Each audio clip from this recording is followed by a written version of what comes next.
Hello everybody, it is Sanose bringing you a new video.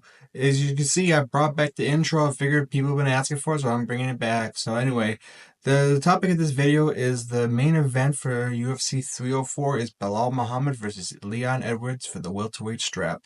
Now, between the two of them, we have a really interesting unbeaten streak. We have Leon with 13 wins, and we have Belal with 10. As of right now, I can definitely say this is probably the most underwhelming main event of all time between two dominating forces. We haven't had something like this since but all those attempts of Habib versus Tony Ferguson, and we've seen how those went. But to kind of emphasize the things, let's just look at how we can map it out. As of the rankings I see right now, there are so many other people on this list that are more suitable to be champion in just a lot of aspects. You have the former champion Kamaru Usman, ranked number one, still in the UFC, still hasn't gone right to middleweight, so he is always a contender that can always come back up. You have ranked number three, Shaka Rachmanov, the guy, let's all be honest, he's the one we all see and become the champion in the future. He's just a placeholder for them. Then you have as much as people want to say he's kind of boring too, but he brings that entertainment in terms of the press conference thing, Kofi Covington. Do I think he deserves a fourth shot? Hell no. I think he needs to beat someone like a Shavkat Rakhmonov or a Kamaru Usman, someone in the top five to even be justified anything. Which is he kind of trying to weasel in right now, trying to ignore a certain somebody in the rankings, but we'll get to him in a second. Then you have number five, Jack de Mailena. Very interesting man, very dangerous man.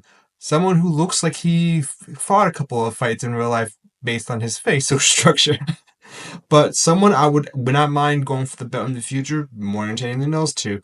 Then you got Gilbert Burns, a man who struggled to try to get to this strap. He's a veteran. He's been kind of been used as a pedestal for many other fighters in the past.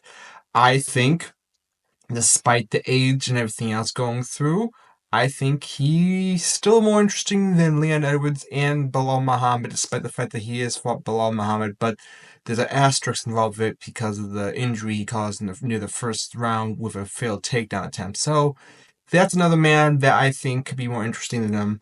Then you got Ian the Cuck Gary himself.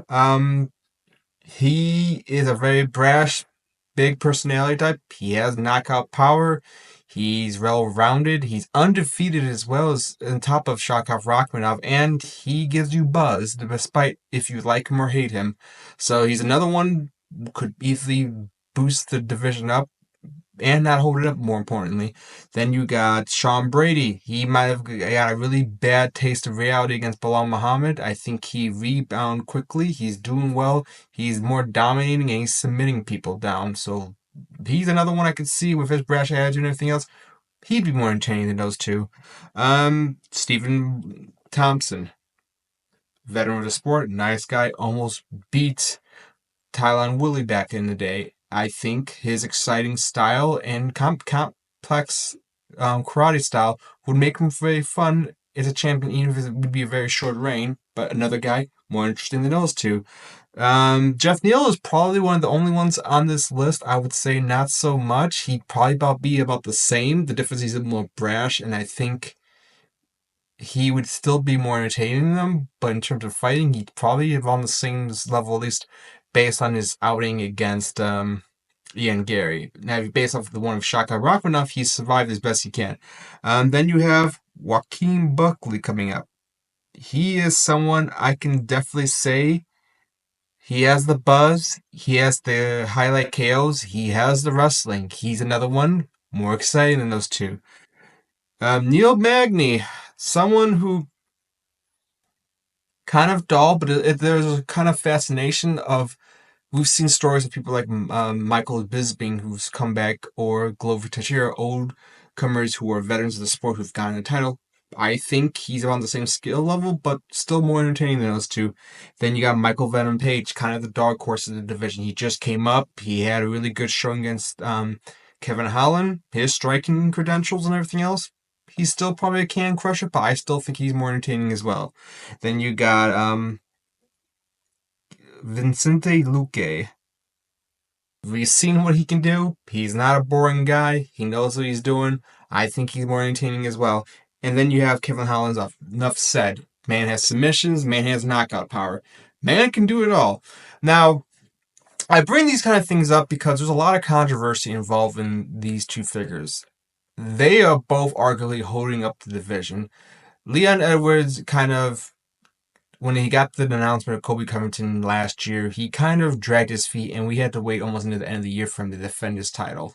Yeah, he did do the rematch against Usman, but you could argue that rematch at the championship held the division as well, so that didn't help. But you know, can't just say anything about it now. Belal Muhammad's been a crybaby ever since the eye poke incident with Leon Edwards, which he was losing that fight. He did come back. He's had some victories, so I give him credit for that. But he's another guy. Not only is he polarizing, he's just so damn hateable on social media alone. If you want to talk about getting the heat like Kobe Covington, oh yeah, he'd be a great champion just for that alone. But he's someone who could put you to sleep like NyQuil. And to be honest, that is how I kind of look at these two. They are NyQuil personified. The fact that this fight's going to be in the UK around 5, 6 a.m. for the main event. Oh my god. If anyone's actually awake, I give them credit. I think this is going to be a dragged out fight. I believe Leon Edwards has shown us against grapplers that he can handle his own. He won't have a problem. I think he can make this a close but hard fought decision. I don't have anything I could see from Belal Muhammad that tells me he can win this fight. Now, of course, people say, well, you never know. It is MMA. You are correct. The odds are probably not that low, and this is probably his only chance with the win streak he's had. They did not want to give either of these guys a title shot, and to be honest, with how the antics have been, I did not blame the UFC of not giving them it. Now, at the same time, this does not mean I wanted to see the merits of the ranking system go down, because we've seen that in the last couple of years, and I made a video just on that about not only the neckbeards, just certain people kind of get to scale upwards for it, and the ranking systems almost feel like it's nothing. So, as of right now, I can just say with confidence that it's gonna probably be a boring fight unless we get like a round 5 KO like Leon did to Usman. But these guys are not helping the division. We need to kind of boost it up. I will say one thing though: of all the division of the higher weight classes in the UFC, this is probably the most competitive one. The middleweights are slowly starting to build up, so that's a great news. Light heavyweight has its 3 or 4 people in it, but even that division is kind of staggering. And then heavyweight has the whole mess with John Jones going on.